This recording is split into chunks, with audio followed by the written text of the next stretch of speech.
हाँ चलिए और क्वेश्चन देखते हैं टाइप्स ऑफ फंक्शंस पर। Suppose this question, so that the function f from real number set of real number to set of real number is given by fx equal to x cube for all x belonging R is 1 1 and R2। तो अब 1 1 prove करने का एक वही तरीका है। अब दो एलिमेंट डोमेन के आर, यहाँ डोमेन और को डोमेन दोनों आर ही है, रियल नंबर के सेट हैं, तो हम ब्रैकेट में को डोमेन या डोमेन लिख देते हैं। तो suppose x1 and x2 belong in R और आपको f x one equal to f x two लेके चलना है। This implies x1 cube equal to x2 cube and this implies x1 equal to x2। ध्यान रखें, अगर x1 क्यूब x2 क्यूब बराबर है तो x1 x2 बराबर हो गए। स्क्वायर के केस में ऐसा नहीं होता, स्क्वायर के केस में प्लस माइनस का फर्क आ जाता है, क्योंकि 2 का भी स्क्वायर 4 होगा, -2 का भी स्क्वायर 4 होगा। तो उस केस में इस रिजल्ट पर हम डायरेक्ट नहीं पहुंच सकते। That is if x1 equal to x2 implies x1 equal to x2 for all x1 x2 belong in R domain. So f is 1 1 for onto consider an element of codomain. Suppose y belong in R codomain. अब हमें एक domain में element ढूंढना है, तो आपको जैसे हमने बताया पहले सॉल्व कर लीजिए। जैसे फंक्शन की वैल्यू क्या दी है x क्यूब, y को x क्यूब रख के x के लिए सॉल्व कर लीजिए। तो x क्या हो जाएगा, x हो जाएगा y to the power 1/3। So for y belong in और codomain there exist x equal to 1/3 belong in domain such that f of x means f of y to the power 1/3 और ये क्या हो जाएगा y to the power 1/3 whole cube finally y। So f is function. Next question देखें, f is a function from r0 to r0 given by fx equal to 1/x for all x belong in R0, where R0 is the set of non-zero real numbers। वैसे भी देखें, domain R0 होना चाहिए क्योंकि 1/x है, तो 1/x x equal to 0 पर define नहीं होगा, इसलिए डोमेन R0 ही होना चाहिए। अब आपको प्रूव करना है कि 1 1 और 1 2 है, तो 1 1 के लिए आप दो एलिमेंट ले लीजिए, x1 x2 belong in R0। Then fx1 equal to fx2 implies 1/x1 equal to 1/x2 and this implies x1 equal to x2. So f is 1 1. Finally for on to, so let y belong in R0 codomain। Then क्या था, function की value 1/x, तो y equal to 1/x एक बार रख के आप देख लीजिए x की वैल्यू कितनी आएगी y की टर्म में, x इक्वल टू 1/y फॉर y belong in R0। We have x equal to 1/y belong in R0 domain such that f of x equal to f of 1/y means 1/1/y which is y. So f is R2. Next question देखिए, so that function f from R to R given by fx equal to greatest integer function x is neither 1 1 nor 1 2। अब greatest integer function क्या है, 11 में आपने इसका graph भी पढ़ा, इसका डोमेन पढ़ा, इसके रेंजेस पढ़े हैं। तो मैं थोड़ा याद दिलाना चाहता हूँ, ग्रेटेस्ट इंटीजर x का मतलब क्या है। जैसे सपोज ग्रेटेस्ट इंटीजर 1/2, ये किस पर मैप करेगा, इसकी वैल्यू क्या होगी, तो इससे जस्ट लेस जो ग्रेटेस्ट इंटीजर होगा मीन्स 1 पर मैप करेगा। 1.5 को भी वो 1 पर मैप करेगा, 2.4 को 2 पर मैप करेगा, 0.5 को किस पर मैप करेगा, वैल्यू क्या होगी 0 होगी, -1.5 की वैल्यू क्या होगी, इससे जस्ट लेस जो ग्रेटेस्ट इंटीजर -2 होगी, यानी इसकी वैल्यू इंटीग्रल वैल्यू ही होगी। ये ग्रेटेस्ट इंटीजर पर मैप करता है। इसको प्रूव करना है कि ना तो 1 1 है ना 1 2 है। तो अब आप एक कंट्राडिक्शन का एक एग्जाम्पल लेके दिखा दीजिए। आपके पास 1/2 एंड 1/5 दोनों 1 to 2 इंटरवल में है, belong in R domain such that 1/2 भी f of 1/2 means greatest integer 1.2 equal to 1 and greatest integer 1.5 equal to 1, that is f of 1.2 equal to f of 1.5 but 1.2 is not equal to 1.5। So f is not 1 1। इसी तरह से एक example ढूंढ लीजिए। तो ये f R to R function है, यहाँ रियल नंबर का सेट है कोडोमेन, तो इसमें और हम जानते हैं कि जो ग्रेटेस्ट इंटीजर फंक्शन है सिर्फ इंटीग्रल वैल्यू पर मैप करता है। तो कोई एक नॉन इंटीजर वैल्यू ले लीजिए कोडोमेन में, सपोज 2.5।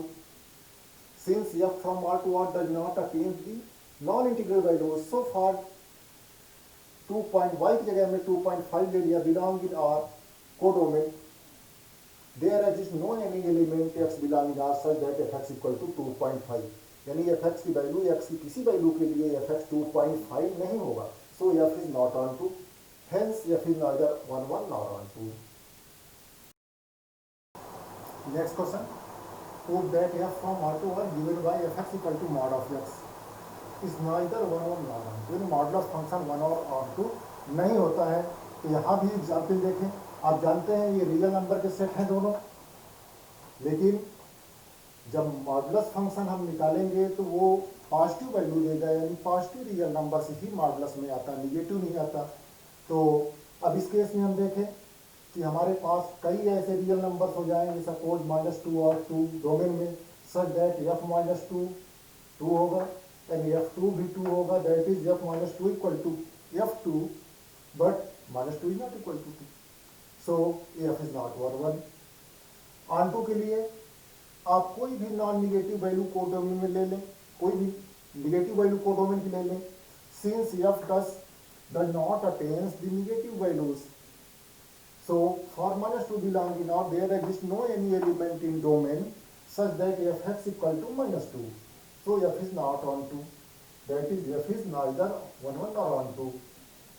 नेक्स्ट क्वेश्चन में देखें, so that f from R to R given by f(x) की वैल्यू यहाँ दी है, f(x) की वैल्यू 1 होगी if x greater than 0, f(x) की वैल्यू 0 ली गई है if x equal to 0, और f(x) की वैल्यू -1 होगी if x less than 0, is neither 1 1 nor on 2। तो यहाँ देख लें कि कोडोमेन में तो तीन ही रेंज, तो इसमें तीन ही एलिमेंट है। बहुत सारे रियल नंबर में कोडोमेन में बहुत सारे एलिमेंट होंगे जो मैप नहीं हो पा रहे हैं, जो किसी डोमेन के किसी एलिमेंट से रिलेटेड नहीं है, एसोसिएटेड नहीं है, केवल 3 एलिमेंट ही एसोसिएट हो पा रहे हैं। तो 1 2 तो यहीं से पता चल गया कि नहीं होगा। अब चलिए 1 1 देखते हैं। तो जितनी भी पॉजिटिव वैल्यूज हैं डोमेन के, जितने भी पॉजिटिव एलिमेंट्स हैं, सब के लिए 1 पर मैप होता है, that is 2 3 belong in R domain, f2 equal to 1 and f3 equal to 1, but 2 is not equal to 3, so f is not 1 1। On 2 के लिए तो इनसे हट के कोई एक वैल्यू ले लीजिए, since f attains only the values 1 0 and -1, तो हट के अगर ले लेते हैं, so for 2 belong in R codomain में अगर हम 2 ले लेते हैं, there exist no any element in domain R such that f(x) equal to 2, so f is not on 2। एक छोटा सा क्वेश्चन है, दो छोटे क्वेश्चन है, इनको देखिए। So that a 1 1 function f from 1 2 3 to 1 2 3, यानी डोमेन भी 1 2 3 है, कोडोमेन भी 1 2 3 है, और फंक्शन 1 1 हो अगर, तो इट मस्ट बी ऑन 2, ये ऑन 2 होगा। तो आप ऐसे भी सोच सकते हैं कि सपोज ये सेट है एक, ये बी है, 1 2 3 इसमें एलिमेंट है, 1 2 3 इसमें एलिमेंट है, 1 1 है, यानी एक से एक जुड़ा हुआ है, एक से दो तो जुड़ा ही नहीं है। और फंक्शन की कंडीशन होती है कि डोमेन का हर एलिमेंट एसोसिएट हो जाना चाहिए, तो फिर क्या होगा, एक से एक होगा। कोई जरूरी नहीं कि 1 1 पर मैप हो, 1 2 पर हो सकता है, 2 1 पर हो सकता है, लेकिन एक से एक की कंडीशन बनेगी, तो और इधर का हर एलिमेंट फिर मैप हो जाएगा, ठीक है, इसलिए f ऑन 2 हो जाएगा। Since f is 1 1, so elements of the domain 1 2 3 must be associated with different elements of the codomain 1 2 3, so f is on 2। Similarly अगर यही फंक्शन ऑन 2 हो तो 1 1 हो जाएगा, it must be 1 1, because since f is on 2, so every element of codomain this must be associated to some elements of domain. Also f is a function, so elements of domain may not be associated with more than one element of the codomain, so f is on 2। इस तरह से दोनों function question छोटे छोटे हैं।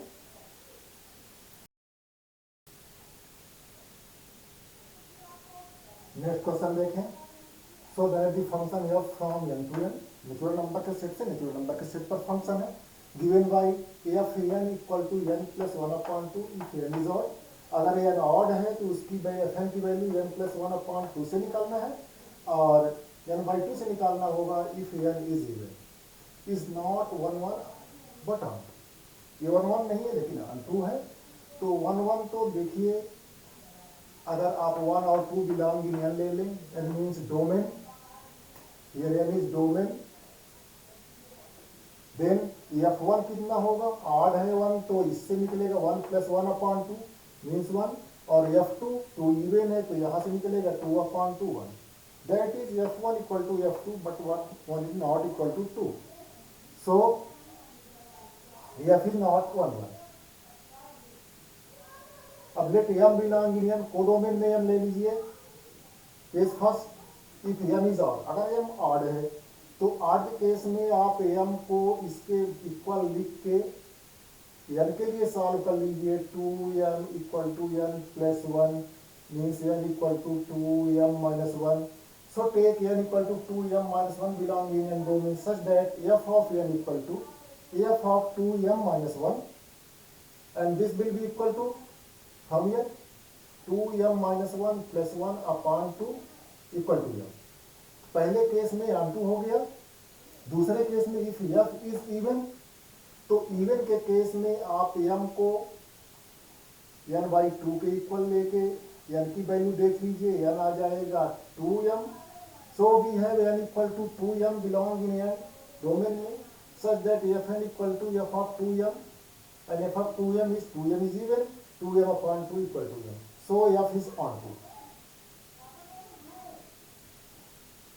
19th question देखें, if a equal to r minus singleton 3 यानी 3 के अलावा बाकी रियल नंबर डोमेन में है, a है, और b सेट है r माइनस वन यानी रियल नंबर में से सिंगलटन वन यानी वन एलिमेंट निकाल दें, and f is function from a to b given by fx equal to x minus two upon x minus three, then so that f is bijection यानी इसको one one और onto दिखाना है।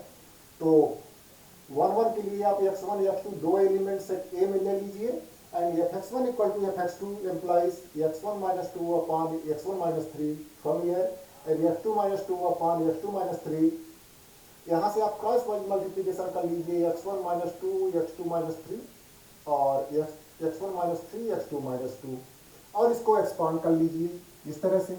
देखिए यहाँ से x1 x2 कैंसिल आउट हो जाएगा, 6 कैंसिल आउट हो जाएगा, जो बचा ये minus three x1 minus two x2 equal to minus two x1 minus three x2, और इसके बाद आप x1 एक साइड में कर लीजिए माइनस थ्री x1 और प्लस टू x1, और राइट साइड में minus three x2 plus two x2, minus x1 equal to minus x2 that is x1 equal to x2, so f is one one. Onto के लिए एक element आप set b में लीजिए, let y belong in b, then अब आपको यहाँ थोड़ा सा ज्यादा सॉल्व करना पड़ेगा, यानी y को आप इसके इक्वल रख के x के लिए सॉल्व करिए, y equal to x minus two upon x minus three. अब यहाँ सॉल्व करिए x के लिए, तो x माइनस थ्री की साइड से ही कर देता हूँ, y into x minus three equal to x minus two, expand कर दीजिए x y minus three y equal to x minus two, एक्स वाले टर्म एक तरफ कर लीजिए, x y minus x equal to three y minus two, x common ले लीजिए, y minus one equal to three y minus two, then x equal to three y minus two upon x minus one, और ये a में होगा, क्यों, क्योंकि x not equal to one, क्योंकि ये डोमेन क्या है, ए क्या है, all set of all the real number other than one, ठीक है। तो ये ए में बिलोंग करेगा, ए में बिलोंग करेगा, इसलिए